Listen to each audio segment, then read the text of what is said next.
ముందుగా అందరికీ నమస్కారం. నేను మీ శ్రావణ్.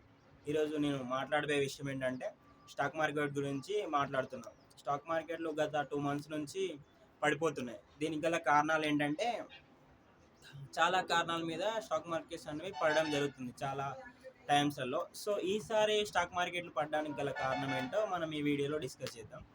సో అయితే ఫారెన్ ఇన్స్టిట్యూషనల్ ఇన్వెస్టర్స్ అనేవాళ్ళు మన సెబీ అనేది వీళ్ళకి కొన్ని కండిషన్స్ అనేవి, టర్మ్స్ అండ్ కండిషన్స్ అనేవి కొంచెం ట్యాక్స్ పే ఎక్కువ చేయడం కానీ ఇవనేవి వీళ్ళకి అనేది అంటే చేంజ్ చేసింది, రూల్స్ అనేవి చేంజ్ చేసింది.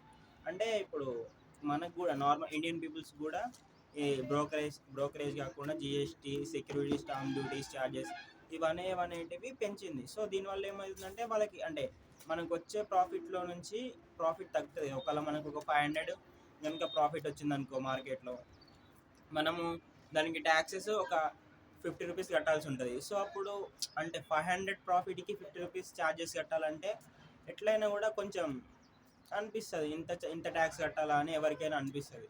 సో దానివల్ల వాళ్ళు ఏం చేస్తారంటే వాళ్ళు వేరే మార్కెట్కి అంటే ఇప్పుడు ఇండియా మార్కెట్లో వాళ్ళకి ఇంతకుముందు లాభపరంగా ఉండేవి. సో ఇప్పుడు ఏమైందంటే వాళ్ళు వాళ్ళకి ఎక్కడ లాభపరంగా ఉందో అక్కడికి వెళ్దామని వాళ్ళు చూస్తున్నారు. సో కంపేర్ చేసినప్పుడు వాళ్ళకి చైనా అనేది మ్యాక్సిమం మన ఇక్కడ నుంచి ఫారెన్ ఇన్వెస్టర్స్ అనేవాళ్ళు ఇక్కడ నుంచి డబ్బులు తీసుకెళ్ళి చైనాలో పెడుతున్నారు అనేది మనకు ఒక ఇంటర్నేషనల్ న్యూస్ ఇది అనేది.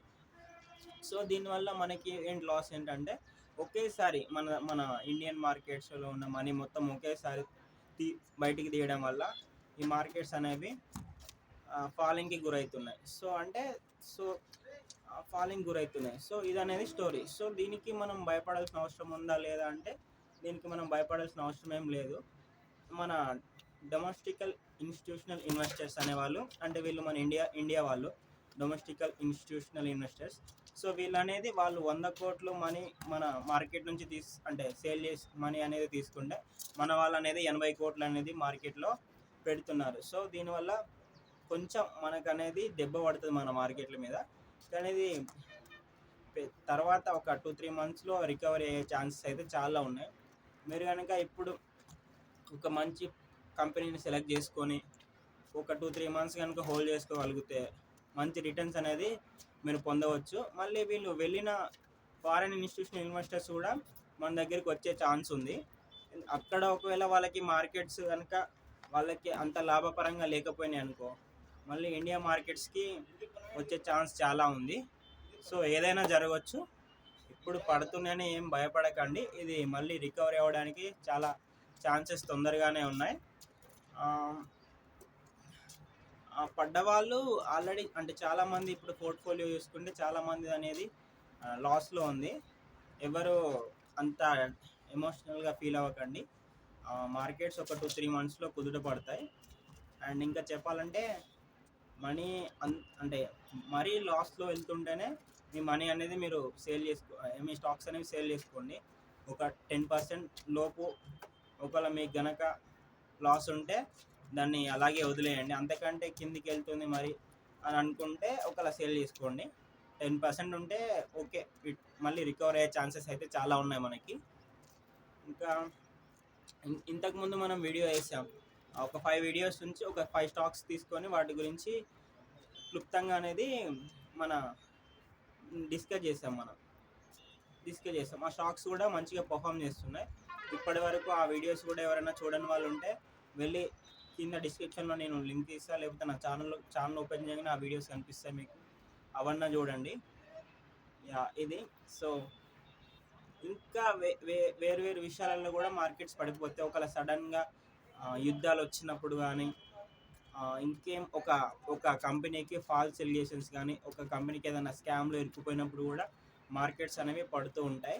ఫర్ ఎగ్జాంపుల్ మొన్న మనము రష్యా ఉక్రెయిన్ యుద్ధం చూసుకున్నాం, అప్పుడు మార్కెట్లు అనేవి డౌన్ అయినాయి.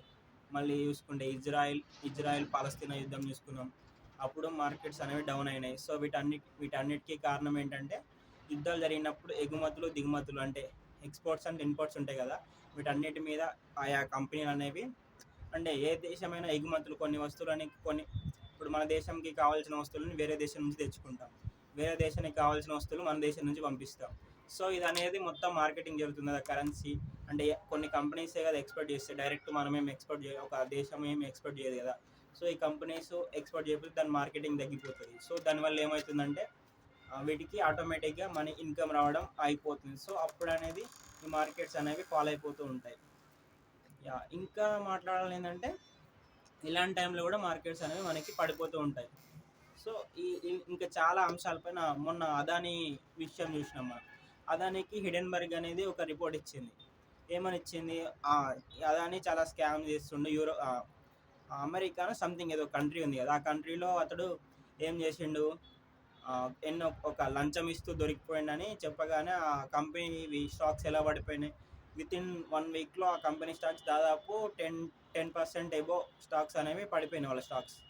సో ఇప్పుడైతే బాగానే రన్ అవుతుంది, కానీ ఒకవేళ అలాంటి విషయాలలో కూడా కొన్నిసార్లు డౌన్ అవుతూ ఉంటాయి. సో దీనికి కూడా మీరెవరు అంటే బాధపడాల్సిన అవసరం లేదు. ముందు ఎందుకు పడ్డదో ఎనాలిసిస్ చేయడం నేర్చుకోండి ఆ కంపెనీకి. ఒకవేళ అది మళ్ళీ లేవదు అన్నప్పుడే మీరు ఆ స్టాక్స్ అనేవి సేల్ చేసుకోండి. లేకపోతే మళ్ళీ ఛాన్సెస్ ఉన్నాయి అన్నప్పుడు మీరు హోల్డ్ చేసుకోవడం బెటర్. ఇంకేమన్నా మీకు డౌట్స్ ఉంటే కామెంట్స్లో మెసేజ్ చేయండి. నేను మీ డౌట్లన్నీ ఒక వీడియో కానీ మీకు క్లారిఫై చేయడానికి కానీ ట్రై చేస్తూ ఉంటా. అప్పటి వరకు మన ఛానల్ని చూస్తూనే ఉండండి. Shravan rocks Telugu channel. Stay on.